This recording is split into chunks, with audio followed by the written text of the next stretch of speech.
Dak Cavs. I just wanted to check in about the Cavs since I've been bashing them all year and give some of my current thoughts. Once again, I haven't been watching these games, but I did look at the highlights here.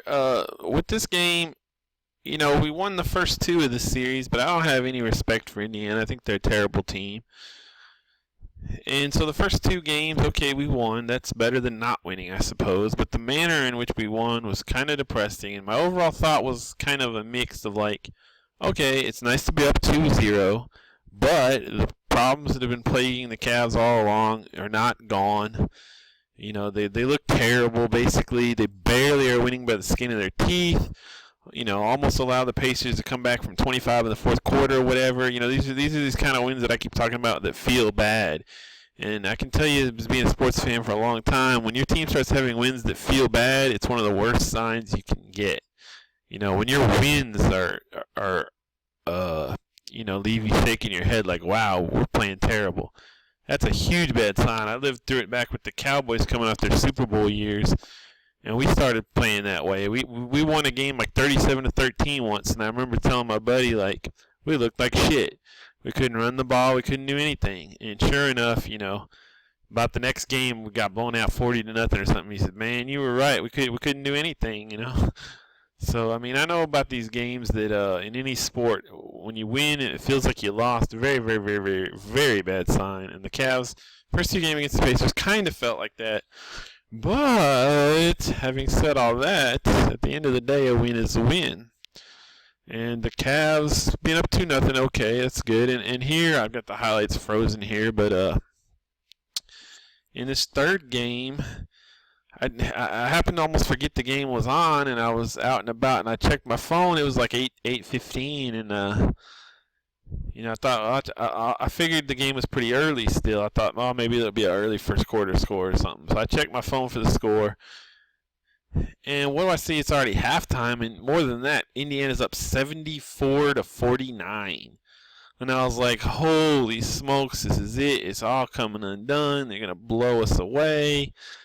All my worst fears are here. We might not even win this series. Ty Lue, I hope he's going to get fired, but this team is an utter disaster, Then I kind of kept watching the score a little bit, but we were still down by like 20 the last time I really looked. I wasn't following it super close. We were down like 20 in the third, 87-67, I think, last time I looked. Then I go and I don't check it for a while, and I look, and it's all of a sudden like late in the fourth, and we're up by 4, and I'm like, holy smokes, I got really excited, and that's great. And watching these highlights, it looks like a great win. LeBron proved he's basically the best basketball player that's ever played, in my opinion. This one, he really took the team over watching these highlights. He had like 3 clutch threes, which LeBron's strength is not jump shooting. Skip Bayless is such an idiot, and I hate this guy. And he's always bashing LeBron, but he'll always say like, "Oh, LeBron, LeBron misses the clutch shot. LeBron's one of the worst 3-point shooters ever," and all this shit. And it's like, LeBron's fucking forte is not shooting, you idiot. He's 6'8", 270 pounds. He's a decent shooter. That's what's amazing for his size. He's not Michael fucking Jordan, and he's not supposed to be Michael fucking Jordan. Michael Jordan wasn't 6'8", 270, can guard centers and post up and whip the ball around the court like he has eyes in the back of his head.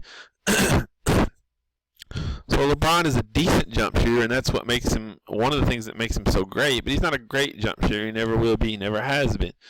But I saw him hit 3 long, tough, clutch threes in this game in these highlights at least. I'm talking about long threes or from the corner with a man draped all over him and this kind of stuff. Man, and when you got LeBron going like that, he's feeling it, and it's good. And he had an impressive monster slam late in the game too. I don't even know where it was at, but man, it was one of the most impressive, strongest dunks I've seen from him. So LeBron just took this game over. But just to go back to talking about the Cavs a little, I'll just say that, I think that we are back on, we're not back on track. I would characterize my attitude right now as cautious optimism.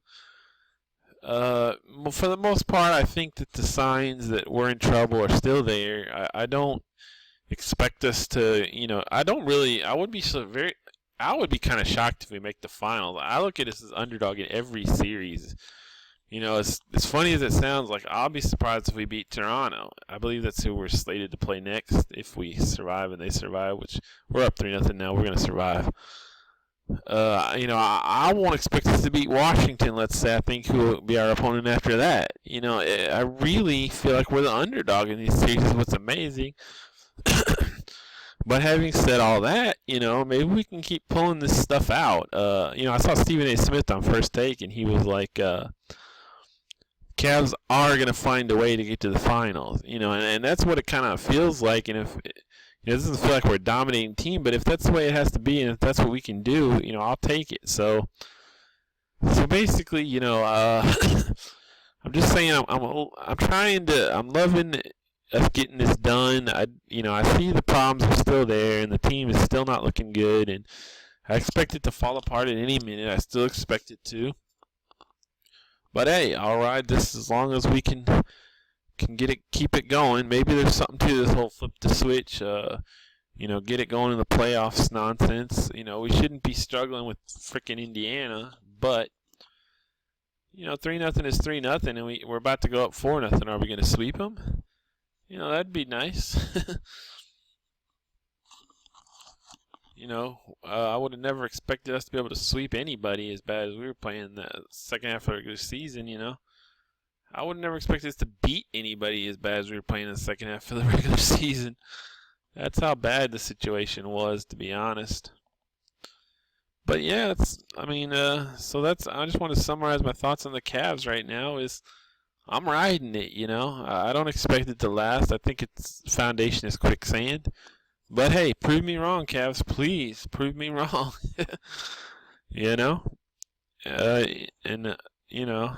I never thought they were going to beat Golden State last year.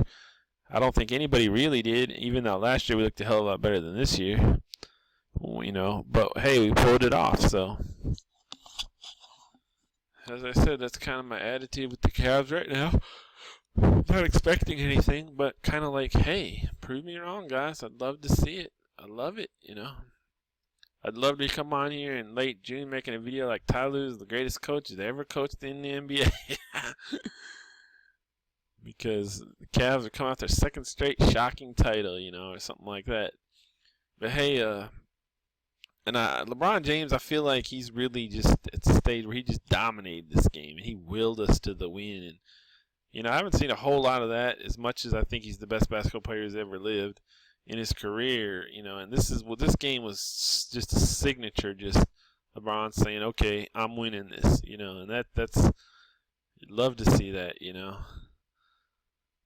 So, that's pretty much my thoughts about the Cavs. Just wanted to get a little update there.